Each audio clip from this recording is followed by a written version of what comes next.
Okay, so I think we are live now and recording this. This is the first time we've gone live in our stream here. So, hello everybody. The Grandalorian is here, and today we are going to talk about the last episode of the Book of Boba Fett. It came out a couple days ago. I apologize for not getting to it right away, but we had some scheduling things to get our guests in line. But we're here now, and we're ready to do this.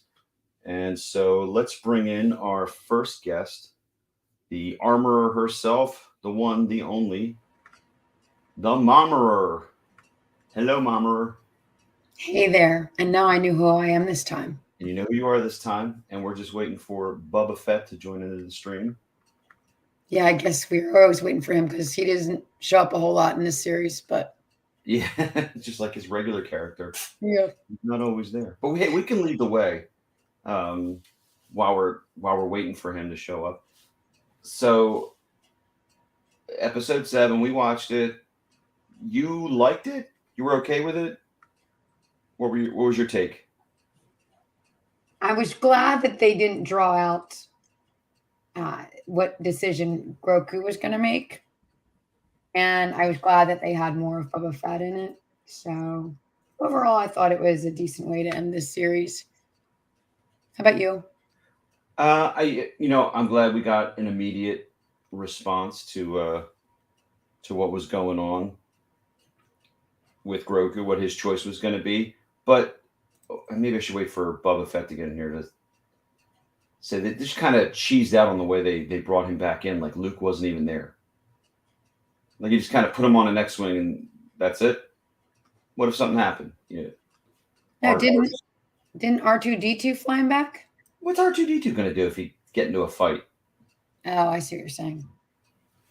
You know, it just I don't know. It seemed maybe kind of petty. Like maybe Luke's upset that Grogu's choosing to go back with Mando, and so he just doesn't go with him and just sends him on an X-wing fighter, unaccompanied with just R2D2 there. And that's the problem with not explaining it. The audience member is left to fill in the blank, and the blank I fill in is like I don't know, is Luke being petty? Yeah, I don't know. Well, I think as we look at this series, there was a lot of there was a lot of missing links. I think somebody's trying to get in. So I thought we were going to be joined by Bubba Fett, but apparently we're not. We're being joined by somebody else. Here he comes, the dude. Hey, what's up, man? What's up, Lebowski? I'm chilling, man. You're chilling. Hey, we're of course we're talking about the last episode, and the Momeror asked, or I asked her, about Grogu getting sent back by himself with just R2D2. Like that seemed kind of petty on Luke's part. Like he chose Mando, and then Luke didn't even go back with him. Well, can I just say one thing about that? Sure. That's just like your opinion, man. It's all my opinions. Yeah. Well, I'll say this about that whole situation. I think that was really stupid. I think how they treated Grogu in the season of Boba Fett, not the Mandalorian, not Mandalorian and Grogu adventures. Boba Fett, I think they treated it very stupid. Because I'll say this right now. Grogu should not have come back in Boba Fett. He should not have. Because what are people going to see if they're just watching The Mandalorian? If, like, a year down the line, someone's binging The Mandalorian, they're going to see season 1, season 2, Grogu leaves. Season 3, Grogu's already back. Like, they resolved a huge plot point from season 2 Mandalorian in a show that's not even The Mandalorians. It's like, it's mad weird. I don't know why they would do that. That was stupid. Jon Favreau, like, come on, man. Come on, man. Do you think they'll flash that back, though, when in season 3, just in case? Of course they will, but that's lazy. They'll actually show the choice, and then Luke basically drop kicking him onto the X-wing and saying, "Get out of here." That's about as lazy as making a White Russian and going bowling. I hope people have seen The Big Lebowski and know what we're talking about. Well, they should check it out if they haven't. Momeror, you haven't seen The Big Lebowski, have you? No, I haven't. No, I'm totally clueless as to what you're talking about right now. As I'm clueless about a lot of the Star Wars stuff, but I do think that was a good point that you made. I wonder, I think my whole big thought is, did the fans kind of revolt when Grogu was gone? And so it was as you say, an easy way to say, no, he's not gone kind of thing. I don't know. It seemed strange that, we're left with this big decision, the suspense, and then all of a sudden he's just back. I don't know. It just was kind of. And it was adorable when Grogu jumped into Mando's arms. Like, it was a beautiful moment. But I feel like I almost wanted to see more of the Mandalorian on his own, figuring things out. Like that episode 5, I think it was, where it was just solo Mandalorian, like where he was like, he got disbanded from his group and he was just, trying to figure stuff out. Like, that was really good content. And that was like a new perspective for the character. And they kind of robbed that opportunity to explore that more by just having Grogu come back right away. Yeah. So. But then again, there's a lot of really dumb choices made in this episode. Like, for example, Boba Fett leaves, goes back and gets the Rancor. Why didn't he just get his starfighter and come back and annihilate everybody? Exactly. I mean, we've seen what these starfighters can do against shielded, in the Phantom Menace. Young Anakin was in the Naboo starfighter and was just shooting down the droidicas. Now, I know these are the bigger, I think they're called Scorponix droids or something. Mm-hmm. But, Boba Fett's ship should make short work of them and the Pike Syndicate. Yeah. Yeah, that was a bad choice. Or it wasn't a bad choice because it was hype seeing him on the Rancor, but it was just like, why didn't he just get his ship? And could we not have had one extra episode and maybe had a scene where Danny Trejo is teaching him how to ride the Rancor, right? Get thrown off maybe and learning something. And he just all of a sudden shows up, and that thing got big in a hurry. Yeah, honestly, I would take anything with Danny Trejo. Just bring Danny Trejo back to do something. Like, even if it's just him and Boba, just drinking some green milk or something, like something. No more green milk. I'm tired of the green milk. It's not even that. Try the green milk. Wait, Bubba, when we were in Disney, didn't you try the green milk? I think I did. It was pretty good. Yeah. What was it? I didn't try it. I was into it. Yes, I was. And the mods. The mods did not work for me. Yeah.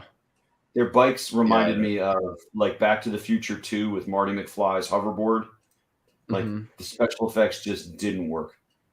And I hate that Boba didn't just smack them down a little bit. Yeah, he's like, "Hey, we're going back to the palace." "No, we're staying here." "Okay, we're staying here." Like, what? I wish he would have gone up and just smacked both of them. Being like, "Excuse me, know your place here. I'm the you guys cut off your arms. You're crazy. I'm not listening to you guys. You guys do my dirty work. You guys do my light work. Don't tell me what to do." I think the mods, I think they're like this generation of fans, the younger kids. This is their version of the Ewoks. So when Star Wars Episode 6, Return of the Jedi came out, I was older. I was maybe 13. Yeah, I might have been in middle school when that came out. And we went and watched it. And whenever we got to the Ewoks, we're like, really? The Empire's getting taken down by teddy bears. Mm-hmm. And the Emperor's like, "I have a legion of my crack troops. I'm the best of the best stormtroopers, and they're getting beat up by teddy bears." Yep. And that's what the mods are to me. It's like a cheap attempt to pander to the kids, to the younger audience, who were probably just as enthralled with the Rancor jumping around from building to building, because that was actually pretty cool. I did enjoy that, even though it would have made more sense for him to come back in the starfighter. But hey, having the Rancor leap around, that was pretty cool. the parts that where the CGI looked like it was finished properly, because some parts with the Rancor look like a PS4 game. Yeah. Yeah. Honestly, I feel like what kids like are just cool moments. It's like, look at all the kids that grew up with the Clone Wars TV show. Like, they just love the cool moments in that show. Like, no one's like, I mean, I'm sure there are like a section of kids who are like, oh, the mods. I'm going to create a mod Instagram fan page or something like that. But like I would think most kids have a pretty like, what good understanding of like cool moments. And the mods did not have one moment where I'm like, okay, they're cool. They were lame. And their bikes, CGI on their bikes was terrible. Yeah. And they were so slow. It's like, I found it so funny when Fennec was in the this last episode and she was like speeding on her speeder and that thing just took off. And then the mods with their little Vespas going like 15 miles per hour. It was like, yeah. They remind me of that little mini bike that Mickey Mouse has in that short cartoon where he's in Paris trying to get the croissants to Minnie. Right. Yeah, like, Mimi. Yeah. Barely goes. But, in some ways, to me, it just seemed like the directors were kind of out of touch. So, I to your point, Bubba, he's the dude. Oh, dude, sorry. Yeah, man. I agree. Most kids, they want to be meaningful and they want to be purposeful, and they can. It was like a cheap sell, and it lost its effect. And it's funny if you look at. We were talking about how this is kind of a Western, and the scene for most of the town was just rugged, and then you've got that flashy little bike that did not fit in, and I think their whole storyline with them did not fit in. So it's kind of ironic that they kind of showed themselves up. But when I'm talking with my students, they immediately can. They don't like that. They don't like to be pandered to. So yeah, I totally agree with what y'all are saying. Can you talk a little bit? You were mentioning before about how in the Clone Wars, it was a shame that they didn't really set up the villain as best they could. Remember you were talking about it earlier? Right. Dude, what were you saying again? A perfect example of this is so what did they do in this show? In Boba Fett, they took one villain who was already established in a previous Star Wars piece of media, and they brought him back to do some cool, to like be a part of their show. But and it was done poorly. It was done poorly. Look at in the Clone Wars when they brought back Darth Maul, and it was amazing. They had all that stuff where him, then the Emperor found out about him, and then he had to fight the Emperor, and then he got his brother killed, and then there was the Siege of Mandalore in the new season, and it was just amazing.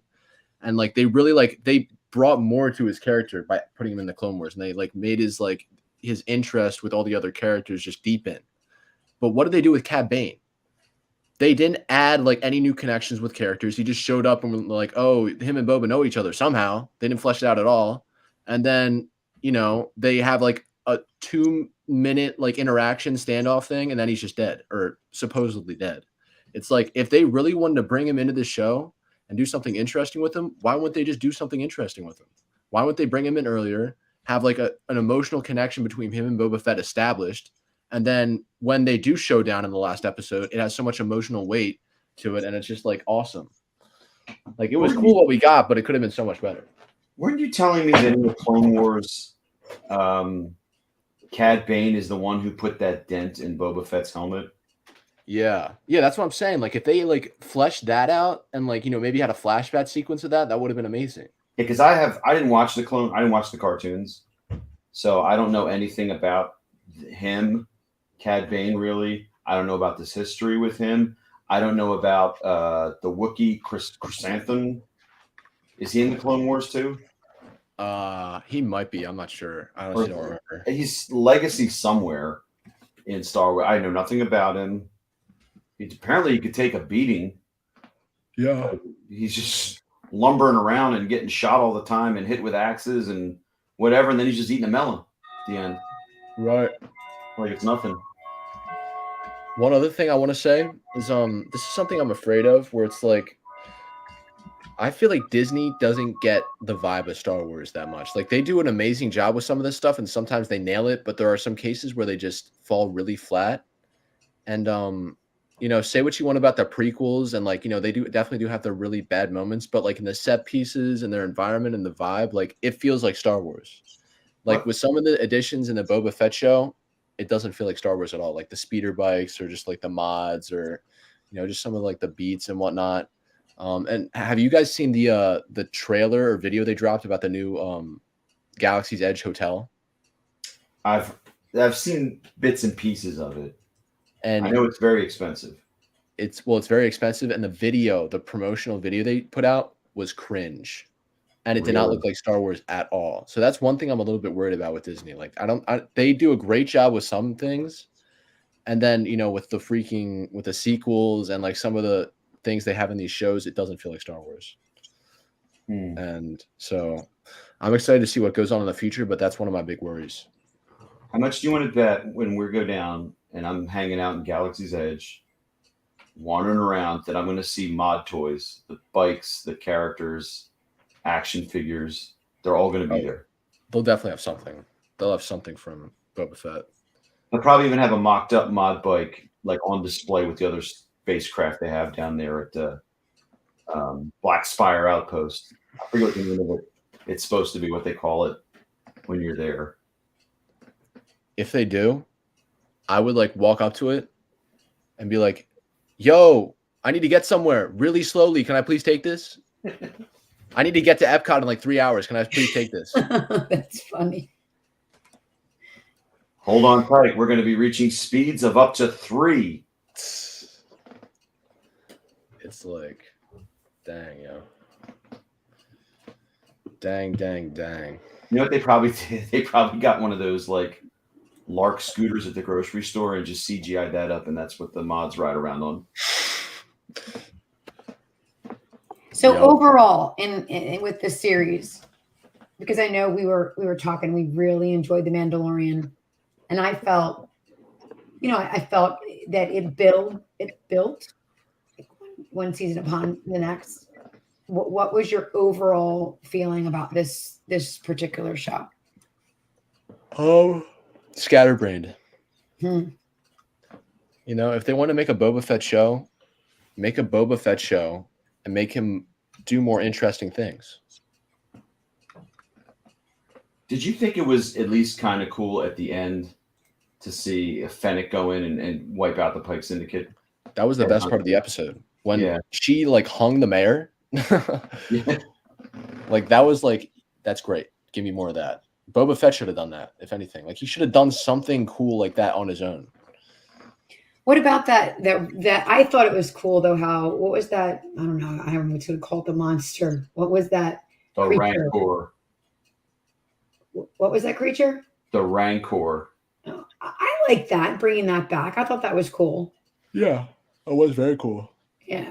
I thought that was like a good way to kind of, in fact, we were talking though about how, wasn't that the redemption kind of thing? Remember? Yeah, I said like at the time, like Boba Fett was in control and he had the Rancor in control. And then when he's fighting Cad Bane, he's out of control. He's got the wild look in his eyes as he's standing over him. And at the same time, the Rancor is going crazy and just indiscriminately wrecking, Mos Espa. And then they both have to get back under control again. And then it's Grogu does like that Anakin Force thing, like Anakin did in was the second movie, the second prequel, in the big fight arena. He got that one animal calmed down with the Force. Mm-hmm. I guess there's some other Force abilities that we don't know about. Like some Force users seem to be able to calm animals down. And some of them in the video game. I don't know if this will be canon in the movies, but who's the character in the video game? It's got the splicer. You can hear the cats when they get in. Yeah, Grogu cannot calm the mood down. No, but the ability to like where you touch something and you can tell who's had it before. That like that like clairvoyance thing that Cal Kestis has. Yeah, Cal Kestis. Yeah, you can just touch things and honestly, Speaking of Cal Kestis and Boba Fett show, I thought we were gonna see Cal Kestis because the BD droid showed up in that one lady's hangar. Oh, I You noticed missed that? I did not notice that. It was I mean, it probably wasn't BD1, but it was the same type of droid. So I was like, are they gonna like? Is this foreshadowing that Cal Kestis is gonna show up or not? That would be pretty cool if he did. Yeah, because his character, the character in the video game, is modeled after the dude who does the voice, so they look the same. Right, but that character was around when Darth Vader was still alive, though. Yeah. So I guess he could come back as an older character. Right. Now, because Darth Vader was in that game. Yeah, I mean, he was a kid when Darth Vader was in the game. Yeah, but he would have grown up though. He would have been at least like a couple years older, or 10 or 15. So, being older, and I'm out of like, the Clone Wars and Rebels, and some of the characters from like the video games. I don't know how canon they are within Star Wars. I'm assuming they're all canon, like the Seventh Sister and whatever these other people, Right? These Jedi hunters. Because I've Well, seen that's them. yeah. I'm getting hype about that because the Kenobi show, he's supposed to like have to fight like the seventh, like a couple of those Inquisitors and whatnot. And Hayden Christensen's going to be back as Darth Vader, and should just be very interesting. They're going to have to do the Darth Maul thing. That was so big, and I did see that part of the Clone Wars. Right. Yeah, the final battle with Darth Maul. Yup. And he Qui-Gon Jinned him. Yeah. At the end. I'm sorry, I didn't hear. Did y'all talk about what you're looking forward to with the Mandalorian now that they've kind of set up what's going to be happening? Not yet. I mean, I guess I would hope they have to do a flashback to Grogu leaving Luke, so that people that maybe didn't watch Boba Fett will catch that. Understand what's going on. But I mean, Netflix did kind of a similar thing with Daredevil. They had the Defenders, and then they just start the first episode of the last season of Daredevil. He's just half dead in the street practically. Yeah. They don't really give a whole lot of explanation. It's just assumed that you had to watch the Defenders, unfortunately, because that wasn't very good. Yeah. I mean, like you said, they could still do something amazing with it, like they did with Daredevil in season 3. It's just I kind of wish we would have seen more Mando on his own. Well, we'll get that in season 3, I think.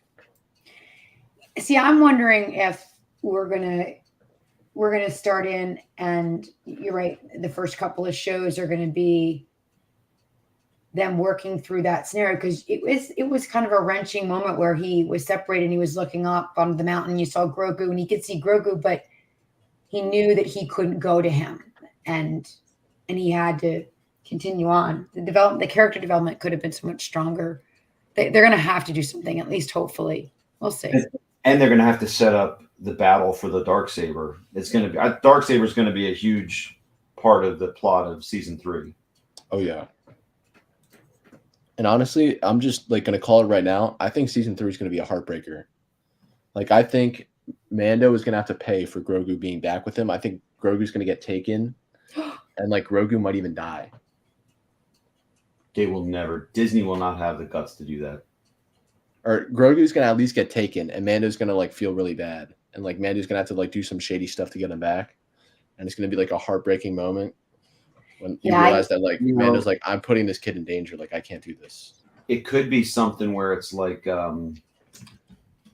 almost like, like a True Grit kind of movie where, that becomes the focus. Now he's got to go and rescue this person. No, not True Grit. There's an old John Wayne movie called The Searchers, I think, where a girl gets kidnapped and taken away, and it's his like niece or something, and he has to go out and find her. And there's a lot of the episodes would be focused around that, like, because The Mandalorian is basically a Western. Yeah. And Mando, the more I think about it, Mando is kind of Clint Eastwood. The vocal mannerisms are very similar. I need to see an episode now where he goes in and there's 3 other bounty hunters there, and Mando's like, "Are you laughing at my blurg? My blurg doesn't like that. You need to apologize to my blur, and then just mows him down. Like I can't remember if that's the Good, Bad, and the Ugly or one of those Clint Eastwood westerns. Well, Pedro Pascal said that he studied Clint Eastwood, like his body mannerisms for Mando. In the voice, I mean, it's very Clint Eastwood-ish. Yeah. In a lot of those, the way he talks and the way Clint Eastwood did in a lot of those westerns. Yup. So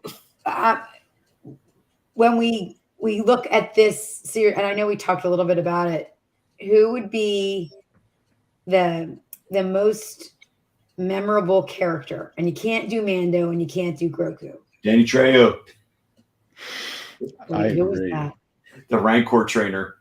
Oh, really? He's been in so many things. He's so good. Yeah. All the way down to that Snickers commercial where he's Marsha Brady. Wait, so is that the guy with the long ears or whatever they were? Yeah. Okay. No. Danny Trejo's he's the guy that brought the Rancor. He's a really big guy with the mustache. And he's in that one Snickers commercial where they're like, "You're not you when you're angry." And he's like, he's like complaining about one of the Brady kids. And then from one of the end, and they're like, "Here, have a Snickers bar." And then it's back to being Marsha again. And then Steve Buscemi's up there like, Marsha. I love Danny Trejo. Honestly, you know what I would say? What I'd say the most memorable character for me, the Bantha. The Bantha. Wait, Like a Bantha. Who's that? The big elephant-looking thing. Yeah. Huh. Yeah, I like that thing. I like that. And then I had one more question. And oh my golly, what was I going to ask you? Well, who's your most memorable character, Momeror? I really like the guy, the ears, the long. Who was that guy? He seemed to kind of domo for them. Say again. That guy that's the major domo kind of guy. Yeah, he seemed like he had like a change of. He seemed like he had like a change, like he. Well, he's going to start dating Pelly now. It sounds like. Yeah, Pelly said she dated a. Oh, wait, she dated a what are those things? The little Jawa. She dated a Jawa, yeah. Like what a freak. For her, everybody is swipe right. That's funny. That's funny. And then when do we know when Mando is coming out? Let me just check. The one thing that amazes me when I look on IMDb is that the Book of Boba Fett gets 7.6 out of 10, and to me, this feels more like a 6.2. Oh, okay. Well, then do your rating. Let's do ratings. I like ratings. So you give it a 6.2? I'd give it a 6.2 out of 10. But that's still in my wheelhouse of being entertained. I agree with that. I give it like a 6. Well, it's definitely this year, 2022. What do you think, Momeror? Well, I don't really know a lot. Like you're even talking about the characters now. I don't remember a lot of them. So, and then I fell asleep for some episodes because it just wasn't holding my attention. I think I might go with like a 5.5. Just because I really felt, and I was kind of a little offended because I really wanted to get to know Bubba Fett a little bit more. And I grew up with that character. But I don't know. I just felt like, how do you have a series, the Book of Boba Fett, and he doesn't even show up? Like that was just bizarre. Yeah. And he has his mask off too much.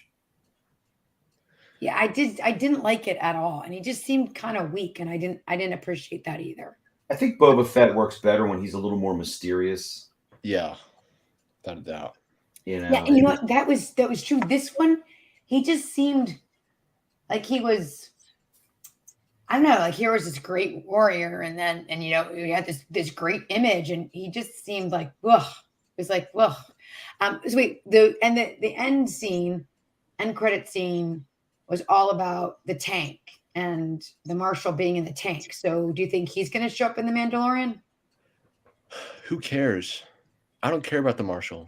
Yeah. So why would you think they make such a big deal about him? That's because the show is a mess. So it's the perfect end scene, right? The show was a mess. Like my detective case trying to get my rug and trying to figure out if Bunny was still alive or actually kidnapped or what, It's like a mess. Like, let's just go bowling. Let's go bowling. Mom does not get that reference. She's not seen that movie yet. Which movie is this? From the Big Lebowski. Oh, we're back to the Lebowski. I think maybe we should forget Boba Fett and watch the Big Lebowski. Hey, by the way, the IMDb credits for the first episode of season 3 for The Mandalorian only show 2 characters so far. Obviously, Pedro Pascal as the Mandalorian, but guess who else is going to be in it? Chubbs is coming back. Oh yeah, Reef Karga, the great Carl Weathers. I actually love Carl Weathers. Yes, sir. So since they only have 2 people listed on the cast listing, and it just says 2022. I'm gonna assume like maybe the fall. All right, because they want to let the Obi-Wan Kenobi show have its run. Yeah, whenever that comes out. So, well, I mean, I guess we were entertained. It killed some time. A couple cool things like the Rancor crushing buildings and ripping Scorpionix droids apart. But really didn't advance anything for us. And we'll see. I'll ask my students this week what they thought of the mods, if that's anything that they were even, connecting with, or if they just, whatever. It's like we didn't connect with the Ewoks back in the day. If anybody listening right now liked the mods, big thumbs down. Big thumbs down. But don't put a thumb down for the video. Just pound that subscribe button. Yeah, still hit the subscribe button. Just know that like I'm thumbing down you. You like the mods. Hey, later this week, let's do a prediction video. Let's watch the Batman trailer, and then let's go live in the middle of the week and do a prediction for that, because that's coming out on March. That comes out the first week in March. I think you're home for spring break, right? So we'll go see that one. Let's do it. Let's do a prediction this week. Study that trailer and look up the Zodiac Killer. Read about the Zodiac Killer. I just watched the Zodiac. You just watched the Zodiac. So I think that's where they're going with the Riddler in this movie. So we can do a reaction video or prediction video for that one. And quick note on the Zodiac: I've never been more uncomfortable watching a movie, because they like reenacted like those real life crimes, like those real life crimes where people were murdered to the T.